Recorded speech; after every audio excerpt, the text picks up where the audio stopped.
Hello students, class 7। তো দেখো, তোমাদের এই আধুনিক গণিত বইটা তোমরা দেখতে পাচ্ছ। রাইটার হচ্ছে কেশবচন্দ্র নাথ। এই বইটার ভিডিও করা আমি স্টার্ট করে দিয়েছি। তো আজকে তোমাদের ভিডিও নাম্বার 10 নম্বর ভিডিও স্টার্ট করছি। এই চ্যানেলে যদি তোমরা নতুন হও তাহলে এই চ্যানেলটাকে অবশ্যই সাবস্ক্রাইব করে রাখবে এবং পাশে থাকা অল নোটিফিকেশন অন করে রাখবে, যেন এর পরে ভিডিও আপলোড করার সাথে সাথে যেন তোমরা পেয়ে যাও। এবার দেখো, এরকম টাইপের অঙ্ক আছে যে কোনো কারখানায় যে কয়লা আছে তাতে প্রতিদিন 3.6 টন কয়লা লাগালে 45 দিনে দিন চলে। এবার হচ্ছে প্রতিদিন যদি 2.4 টন কয়লা খরচ করলে ওই কারখানায় কদিন চলবে। তাহলে এইভাবে সমস্যাটা সমাধান করা যায় যে কারখানাটিতে প্রতিদিন 3.6 টন কয়লা লাগালে 45 দিন চলে। তাহলে ওই কারখানাটিতে প্রতিদিন যদি 1 টন কয়লা লাগালে, 1 টন কয়লা যদি লাগানো যায় ওই কারখানায়, তাহলে এখানে সময়টা তাহলে বেশি লাগবে না কম লাগবে? ভালো করে একটু বোঝার ব্যাপার আছে যে কারখানাটিতে প্রতিদিন 3.6 টন কয়লা লাগালে 45 দিন চলে, প্রত্যেক দিন 3.6 টন। এবার ওই যে কারখানাটিতে যদি 1 টন করে কয়লা যদি লাগানো হয় তাহলে এখানে বেশি দিন চলবে না কম দিন চলবে? 1 টন করে কয়লা লাগানো হচ্ছে, তাহলে অবশ্যই বেশি দিন চলবে। এই ভাবনাটা অবশ্যই মাথায় রাখবে, এখানে ভুলে যাবে। তাহলে বেশি হবে 45 ইন্টু 3.6, এতদিন চলবে। এবার ওই কারখানাটিতে যদি প্রতিদিন 2.4 টন করে যদি কয়লা লাগানো যায় তাহলে আরো কম দিন চলবে। তাহলে কি হবে, ভাগ হবে। তার 45 ইন্টু 3.6 ডিভাইডেড বাই 2.4।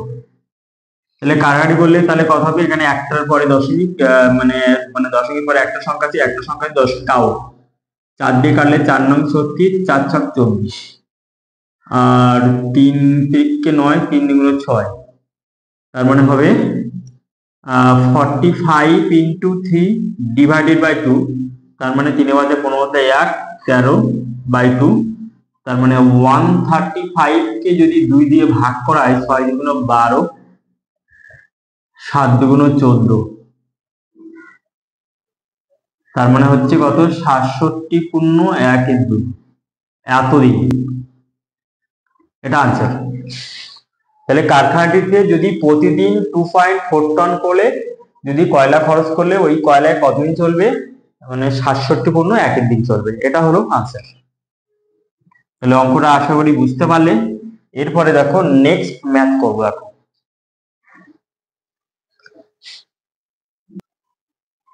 এরপরে যে ম্যাথটা আছে, যে রাম ও হরির বয়সের অনুপাত দেওয়া আছে 3:4, আর হরি ও যদুর বয়সের অনুপাত দেওয়া আছে 12:13। রাম ও যদুর বয়স এখানে কত, বয়সের অনুপাত কত? তাহলে লিখতে হবে যে রাম ও হরি বয়সের অনুপাত কত, 3:4। আর তারপরে কি আছে, হরি ও যদুর বয়সের অনুপাত সমান সমান কত দেওয়া আছে, 12:13। তাহলে এখানে অঙ্কটা অবশ্যই এরকম আকারে আছে। অঙ্ক তোমরা অবশ্যই শিখেছো, অনুপাতের অঙ্ক।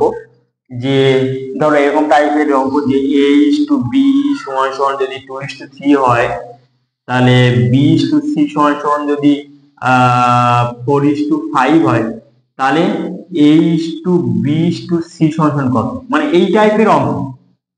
তাহলে এখানে রাম, দেখো এখানে হরি হরি এখানে মিল আছে, তাহলে এখানে বি বি মিল আছে। এই টাইপের অঙ্কের সমাধান তাহলে যদি তোমরা শিখে থাকো তাহলে এই টাইপের অঙ্ক সমাধানের আকারে করতে হবে।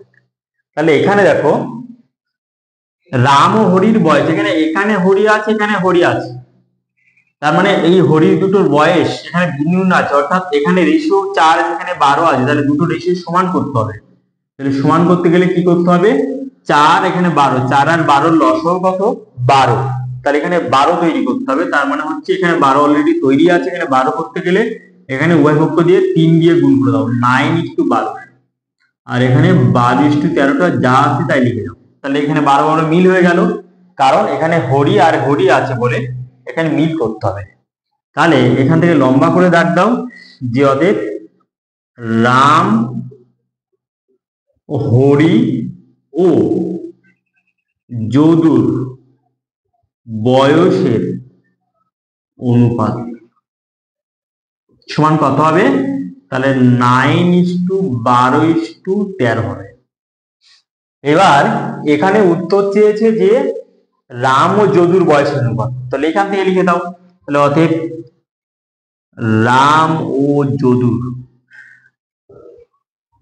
বয়সের অনুপাত সমান 9:13। 9:13 আর কোনো এক ছাড়া অন্য কোনো সংখ্যা দিয়ে ভাগ করা যায় না, মানে প্রাইম নাম্বার, তাহলে অবশ্যই এটা হলো আনসার 9:30। এই একটা পদ্ধতি। এই অঙ্কটার আরো একটা বিকল্প পদ্ধতি আছে। তাহলে এবার আমি করছি বিকল্প পদ্ধতি। বিকল্প পদ্ধতি একটা আছে, এভাবেও করতে পারো যে রামের বয়স ইস্টু হরির বয়স, হরির বয়স সমান কত আছে? 3:4। বা রামের বয়স ডিভাইডেড বাই হরির বয়স ইকুয়াল টু 3/4। এটাকে নাম্বার করো 1 নম্বর করো, এটাকে 1 নম্বর সমীকরণ। আবার এখানে লেখো যে এখানে হরি, রাম ও যদুর বয়স এখানে চেয়েছে, তাহলে হরি ও যদুর বয়স, হরির বয়স ইস্টু যদুর বয়স সমান কত আছে? হরি আর যদু 12:13, 12:13। তাহলে বা লেখা যায় হরির বয়স ডিভাইডেড বাই যদুর বয়স সমান 12/13, নাম্বার 2 সমীকরণ। তাহলে লিখতে হবে যে অতএব 1 নম্বর গুণ 2 নম্বর ইমপ্লাইজ, তাহলে 1 নম্বর সাথে 2 নম্বর যদি গুণ করে দেওয়া যায়, তাহলে এখানে রামের বয়স ডিভাইডেড বাই হরির বয়স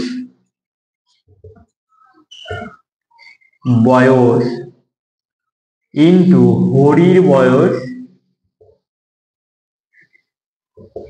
ডিভাইডেড বাই যদুর বয়স ইকুয়াল টু কত হবে? তার দুটো এখানে বাম পক্ষ দুটো গুণ হয়ে যাবে, ডান পক্ষ দুটো গুণ হয়ে যাবে, তার মানে 3/4 ইন্টু 12/13। তাহলে এখানে হরি হরি এখানে কেটে যাবে, তাহলে কি থাকলো? রামের বয়স বাই যদুর বয়স, বা সংক্ষেপে এখানে জায়গা কম আছে, রামের বয়স ইস্টু যদুর বয়স সমান, তাহলে কত হবে? এখানে 4×3 = 12, তাহলে অনুপাতটা তাহলে 3 থেকে 9:13, 9:30। এটা হলো আনসার। তাহলে এই একটা পদ্ধতি, এই একটা পদ্ধতি। তাহলে তোমরা দেখো যে কোন পদ্ধতি তোমাদের সব থেকে সুবিধাজনক, সেটা করবে অবশ্যই। তবে প্রথম পদ্ধতি অবশ্যই শিখতে হবে। দ্বিতীয় পদ্ধতি হয়তো যে অঙ্কে যারা দুর্বল আছে বা অঙ্কে মানে প্রথম অবস্থায় বুঝতে পারে না বা সেরকম মানে স্টুডেন্টদের জন্য ঠিক আছে, কিন্তু প্রথম পদ্ধতি অবশ্যই শিখতে হবে। তার কারণ হচ্ছে যে প্রথম পদ্ধতিতে এরপরে অনেক অঙ্ক সমাধান করতে হবে। তাহলে ভিডিও নাম্বার 10-এ আমি 3-এর দাগ এবং 4-এর দাগটা ডিসকাস করে দিলাম। এরপরে ভিডিও নাম্বার 5টা অবশ্যই পরের ভিডিওতে 11 নাম্বার ভিডিওতে পেয়ে যাবে। সেই ভিডিওটা পাওয়ার জন্য এই চ্যানেলকে অবশ্যই সাবস্ক্রাইব করে রাখবে এবং পাশে থাকা অল নোটিফিকেশন অন করে রাখবে। ওকে, আজকের ভিডিও এই পর্যন্ত।